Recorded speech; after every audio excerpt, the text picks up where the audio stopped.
सुप्रभात, आदाब, नमस्कार। सत्यम न्यूज वेब टीवी में आप सभी दर्शक बंधुओं का बहुत बहुत स्वागत है।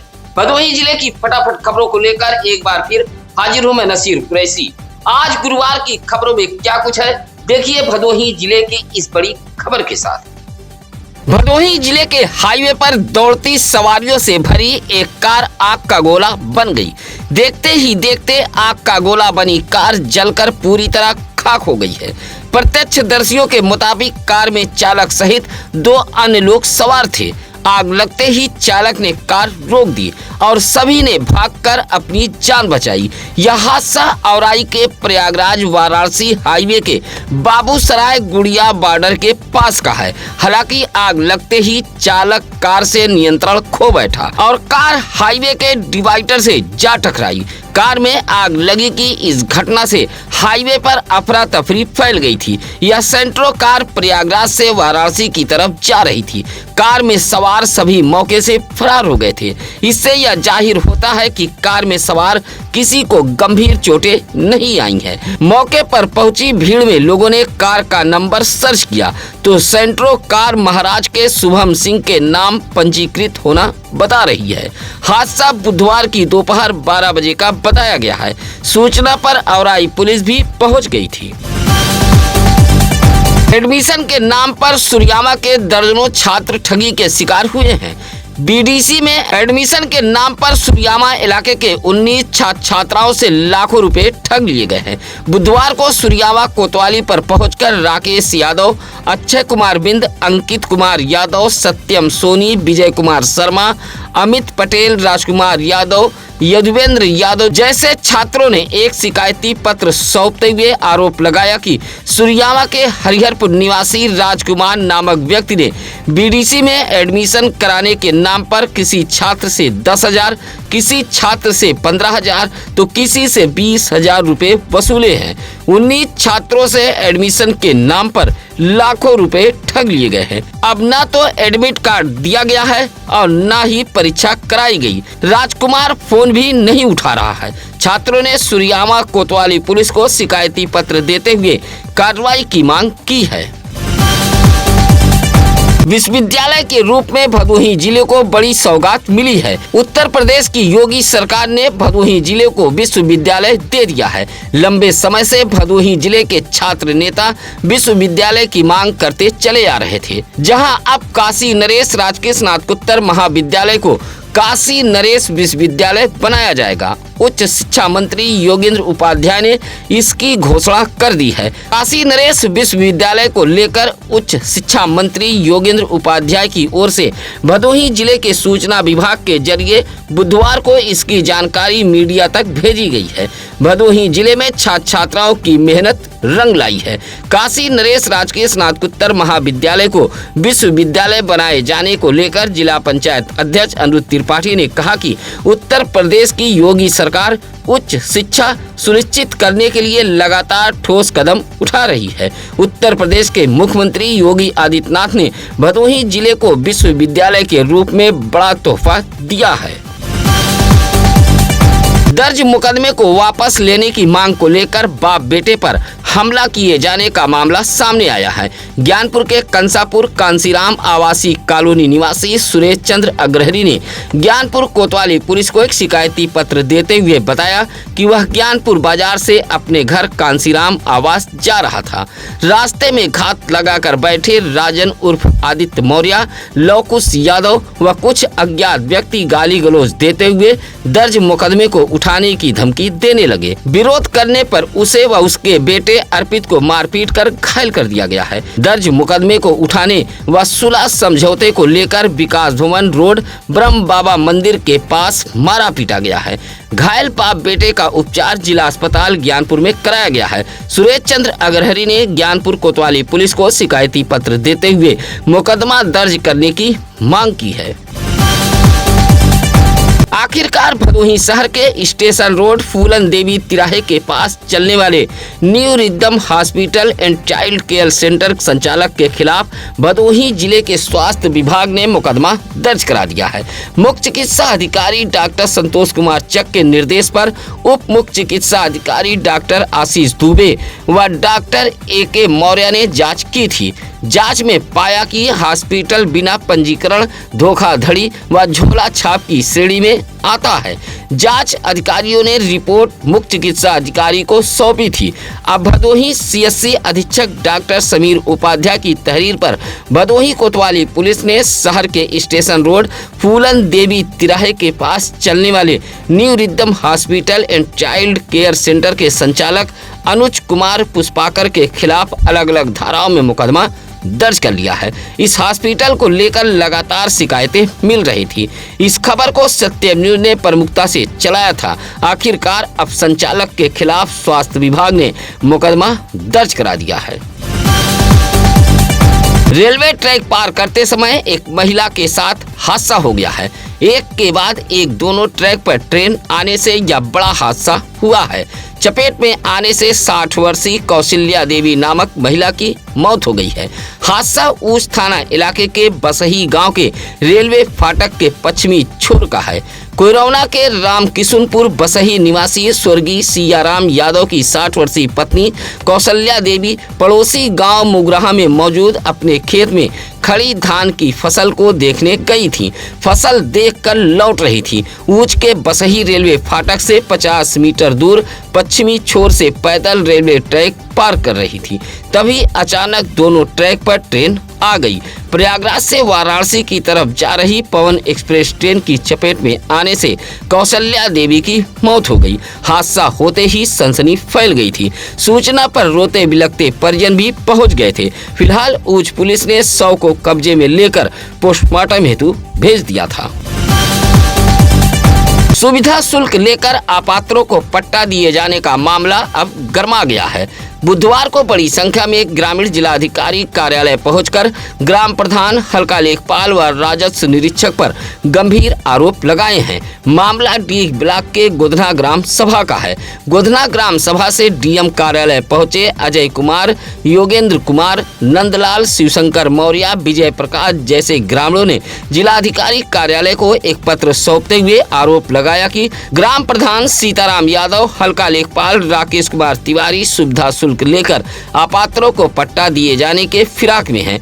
पट्टे को लेकर राम जानकी मंदिर पर खुली बैठक भी बुलाई गई थी। ग्रामीणों ने पत्र सौंपते हुए जिलाधिकारी से मामले की जांच कराए जाने की गुहार लगाई है। भदोही शहर से सटे मुसीलाटपुर जिला खेल स्टेडियम में 27वीं जनपद स्तरीय बाल क्रीड़ा प्रतियोगिता शुभारंभ किया गया है। खेल प्रतियोगिता का शुभारंभ जिलाधिकारी शैलेश कुमार, जिला पंचायत अध्यक्ष अनिरुद्ध त्रिपाठी व जिला बेसिक शिक्षा अधिकारी विकास चौधरी ने मशाल जलाकर किया था। 2 दिवसीय बाल क्रीड़ा प्रतियोगिता का शुभारंभ करते हुए जिलाधिकारी शैलेश कुमार ने कहा कि पढ़ाई लिखाई के साथ साथ बच्चों के लिए खेलकूद भी जरूरी है। इसी तरह जिला पंचायत अध्यक्ष अनिरुद्ध त्रिपाठी ने कहा कि खेलकूद और सांस्कृतिक कार्यक्रमों से बच्चों में नेतृत्व क्षमता और अनुशासन विकसित होते हैं। जिला बेसिक शिक्षा अधिकारी ने भी बच्चों को खेल का महत्व बताया था। खेल के पहले दिन नितेश कुमार, प्रियल मौर्य, गंगा प्रसाद, प्रतीक्षा पाल, नीलू यादव, पूनम उपाध्याय जैसे बच्चों ने खेल में अपनी प्रतिभा दिखाई थी। औराई के जंगला गांव में एक कलयुगी बेटे ने अपनी 60 वर्षीय मां को मारपीट कर घायल कर दिया है। कलयुगी बेटे की करतूत को लेकर जंगला गांव में डायल 112 पुलिस भी पहुंची थी। औराई के जंगला निवासी सोनू यादव ने बताया कि वह आंध्र प्रदेश में रहकर नौकरी करता है। पारिवारिक घरेलू विवाद को लेकर उसके बड़े भाई जटाशंकर यादव ने 60 वर्षीय मां ललई देवी को गाली गलौज देने लगे। विरोध करने पर बड़े भाई ने मां को मारपीट कर घायल कर दिया, जिससे पैर में गंभीर चोटें आई हैं। सोनू यादव ने बताया कि घर पर उनकी मां ललई देवी के साथ पत्नी नेहा यादव रहती हैं, जबकि बड़े भाई अलग रहते हैं। कलयुगी बेटे की पिटाई से वृद्ध मां का पैर टूट गया है। घायल ललई देवी का इलाज सीएससी औराई में कराया गया है। आंध्र प्रदेश से ही सोनू यादव ने भदोही डायल 112 पुलिस को सूचना दी थी। माननीय न्यायालय के आदेश के बाद कब्जा दिलाने पहुंची पुलिस से बस्ती के लोगों ने गुहार लगाई है और माननीय न्यायालय से मोहलत भी मांगी है। दरअसल यह पूरा मामला औराई इलाके के बनमालीपुर गांव का है। बनमालीपुर गांव के एक जमीन को लेकर मामला अपर सिविल जज जूनियर डिवीजन द्वितीय के अदालत में चल रहा था। 4 बीघा 18 बिस्वा 11 धुर पर चल रहे इस मुकदमे को लेकर डिग्री भी हो गई है। माननीय न्यायालय के आदेश पर टीम डिग्रीधारी को कब्जा दिलाने पहुंची थी। टीम में कोर्ट अमीन सुनीत मिश्रा, नायब तहसीलदार सीओ औराई प्रभात राय, राजस्व निरीक्षक शीतला प्रसाद सिंह, हल्का लेखपाल वायुनंदन यादव, इंस्पेक्टर राम शरीफ गौतम दल बल के साथ बनमालीपुर गांव अवैध कब्जा हटाने पहुंचे थे। बताया जाता है कि इस भूमि पर लगभग 12 लोग कच्चा पक्का मकान बनाकर काबिज हो गए थे। आशियाना उजड़ता देख गरीब परिवार के लोगों ने हुजूर से मोहलत मांगी है। हालांकि मौके पर पहुंची टीम ने कुछ दिनों की मोहलत देकर वापस लौट गई थी। इस दौरान मौके पर काफी भीड़ जमा हो गई थी। बस्ती के लोगों ने गुहार लगाते हुए कहा कि उन्हें बसने के लिए गाँव में ही कहीं भूमि दी जाए। उगापुर बाजार से सटे चकबीरा सुकुलपुर गांव में चल रहे 7 दिवसीय श्रीमद् भागवत कथा के 6वें दिन कथावाचक पंडित शिवनाथ मिश्रा ने रुक्मणी विवाह पर कथा सुनाई थी। आज 30 अक्टूबर को कथा की पूर्ण आहुति होगी। उसके बाद भंडारे का आयोजन किया जाएगा। चंचल शुक्ला ने बताया कि चकबीरा सुकुलपुर गांव में कल्पनाथ शुक्ला उर्फ भूईधर के आवास पर 24 अक्टूबर से श्रीमद् भागवत कथा चल रही है। भमौरा के कथावाचक पंडित शिवनाथ मिश्रा द्वारा कथा कही जा रही थी। आज 30 अक्टूबर को कथा का आखिरी दिन है। आज ही विशाल भंडारे का आयोजन किया गया है। कथा सुनने के लिए रोजाना आसपास गांव के लोग पहुंच रहे थे। कार्यक्रम को संपन्न कराने में अनिरुद्ध शुक्ला, अभिशांत शुक्ला, योगेश शुक्ला, रामाश्रय शुक्ला आदि लोग मौजूद रहे।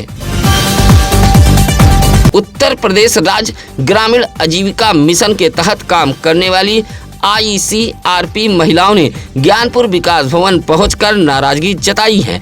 कहा कि वेतन न मिलने से दीपावली, दशहरा जैसे त्योहार फीके रहे। बताया कि पिछले 1.5 साल से मानदेय नहीं दिया जा रहा है। राज्य ग्रामीण आजीविका मिशन के तहत काम करने वाली कंचन, रिंकी देवी, कुसुम देवी, निर्मला देवी जैसी महिलाओं ने बताया कि वह ज्ञानपुर ब्लॉक के अलग अलग गाँव में ICRP के तहत समूह गठन का काम करती हैं, लेकिन पिछले 1.5 साल से कोई वेतन नहीं दिया गया है। वेतन न मिलने से उनके सामने काफी दिक्कतें हैं। बताया कि 90 दिन काम का प्रति महिलाओं का 36,000 रुका है। ज्ञानपुर ब्लॉक में लगभग 20 महिलाओं का मानदेय पिछले 1.5 साल से रुका हुआ है। इसी मानदेय के लिए बुधवार को विकास भवन पहुंचकर महिलाओं ने CDO से मुलाकात करते हुए भुगतान किए जाने की मांग की है। बिजली चोरी के आरोप में दर्ज मुकदमे में फरार चल रहे आरोपी के घर पहुंचकर औराई पुलिस ने 82 की नोटिस चस्पा की है। पुलिस के मुताबिक औराई कोतवाली इलाके के प्रयागराज रोड निवासी सुभाष तिवारी नामक व्यक्ति पर साल 2016 में विद्युत चोरी के आरोप में 138B के तहत मुकदमा दर्ज हुआ था। मुकदमा दर्ज होने के बाद आरोपी सुभाष तिवारी माननीय न्यायालय में हाजिर नहीं हुआ और फरार चल रहा है। इसी दौरान कई बार पुलिस ने पहुंचकर सूचना भी दी थी, लेकिन लगातार सुभाष तिवारी फरार चल रहा है।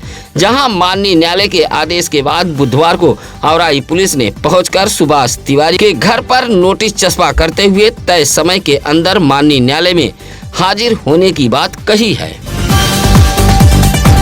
मोड़ बाजार के पूर्वी तिरमुहानी पर मौजूद एक हार्डवेयर के गोदाम में चोरी हुई है। गोदाम संचालक ने लोक लाजवश पुलिस को घटना वाले दिन इसकी जानकारी नहीं दी थी।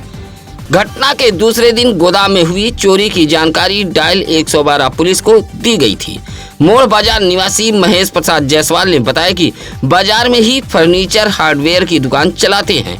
दुकान से चंद कदम की दूरी पर पूर्वी तिरमुहानी के पास किराए पर लेकर गोदाम बनाए हैं। बताया कि मंगलवार को जब वह गोदाम पर पहुंचे तो देखा कि सामान अस्त व्यस्त पड़ा था और गोदाम के छत की टीन सेट हटी हुई थी। फर्नीचर गोदाम से जहां handle, hydraulic lock, shutter lock, aluminium pipe सहित काफी सामान गायब थे, वहीं गोदाम के अंदर रखे फर्नीचर के सामानों में तोड़फोड़ भी की गई थी। महेश प्रसाद जायसवाल के मुताबिक लगभग 4 लाख रुपए के सामान की चोरी हुई है। हालांकि बाजार में हुई इस अजीबोगरीब चोरी से हर कोई हैरान है।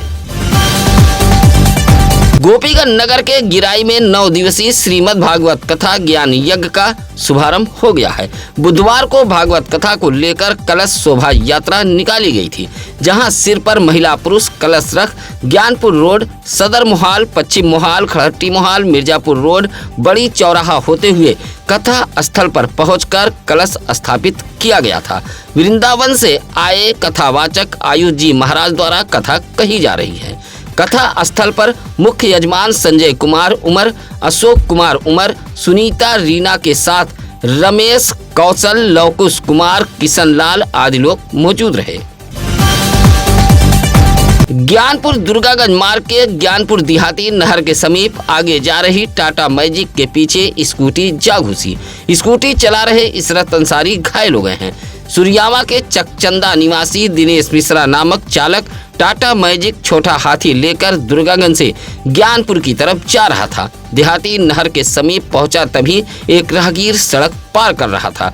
राहगीर को देख चालक ने टाटा मैजिक में ब्रेक लगा दी। अचानक ब्रेक लगने से पीछे आ रहे स्कूटी सवार ज्ञानपुर के पटेल नगर निवासी इसरत अंसारी टाटा मैजिक के पीछे जा घुसे। मौके पर जहां काफी भीड़ जमा हो गई थी, वहीं स्कूटी व टाटा मैजिक चालक के बीच कहासुनी होने लगी थी। सूचना पर ज्ञानपुर इंस्पेक्टर मनोज कुमार भी मौके पर पहुंच गए थे, ताकि दोनों वाहन चालकों के बीच सुलह समझौता हो गया था।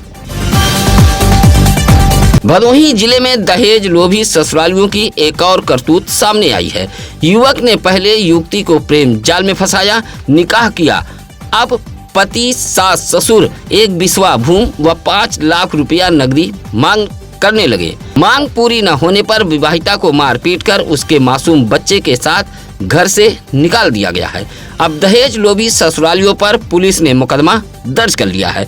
गोपीगंज के नई बस्ती निवासी मोहम्मद इस्माइल की पुत्री आसमा बानो ने गोपीगंज कोतवाली में मुकदमा दर्ज कराते हुए बताया कि उसका प्रेम विवाह औराई के औरंगाबाद निवासी नवाब अली के साथ साल 2021 में हुआ था। निकाह गोपीगंज के एक मस्जिद में हुआ था। शादी के बाद से ही ससुराल के लोग एक बिस्वा जमीन व 5 लाख रुपया नगद मांगने लगे। मांग पूरी न होने पर उसे मारपीट कर घर से निकाल दिया गया। उसे एक मासूम बेटी भी है। अब गोपीगंज पुलिस ने पति नवाब अली, ससुर नूर मोहम्मद व सास सितारा देवी के खिलाफ अलग अलग धाराओं में मुकदमा दर्ज कर लिया है। भदोही जिले में भारतीय संस्कृति का महापर्व गोपाष्टमी बड़े ही श्रद्धा भाव के साथ मनाया गया। जिला सूचना अधिकारी डॉक्टर पंकज कुमार ने ज्ञानपुर के चक्रधारी गौशाला में पहुंचकर गौमाता की सेवा करते हुए गोपाष्टमी पर्व मनाया था। इस पर्व पर गौमाता का श्रृंगार भी किया गया था। जिला सूचना अधिकारी डॉक्टर पंकज कुमार ने गौमाता को गुड़, चना और हरी घास का प्रसाद खिलाते हुए पूजा के उपरांत आरती भी उतारी थी। इस मौके पर गौशाला के तमाम कर्मचारी भी मौजूद रहे। गोपीगंज के छतमी खास निवासी प्रमोद कुमार व आरती के बेटे आयुष राज का जन्मदिन परिवार के लोगों ने बड़े ही धूमधाम के साथ मनाया है। 7वां जन्मदिन मनाते हुए परिवार के लोगों ने आयुष राज की आरती उतारी थी और केक काटकर उपहार भेंट करते हुए लंबे उम्र की कामना की है। आयुष राज के जन्मदिन को लेकर परिवार के बच्चों ने घर को गुब्बारे से सजाया था। बच्चों ने लजीज केक का मजा उठाया और देर रात तक खाने खिलाने का दौर भी चलता रहा। बधाई देने वालों में मनोज कुमार, तन्नू, संजय, जाह्नवी, अनन्या, शिवम कुमार आदि मौजूद रहे। सत्यम न्यूज की खबरें कैसी लगी यह कमेंट कर हमें जरूर बताएं। भदोही जिले की खबरों के लिए आप हमारी टीम से संपर्क कर सकते हैं। इसके लिए लगातार हम चैनल पर नंबर फ्लैश कर रहे हैं। साथ ही किसी भी खबर के लिए आप सत्यम न्यूज सिटी कार्यालय भदोही शहर के चौरी रोड बड़ी बाग के पास बूढ़ा पट्टी में आकर मिल सकते हैं। इसी के साथ अब नसीर कुरैशी को दीजिए इजाजत। नमस्कार, आदाब। ताज़ा खबरों के लिए सत्यम न्यूज को सब्सक्राइब करें।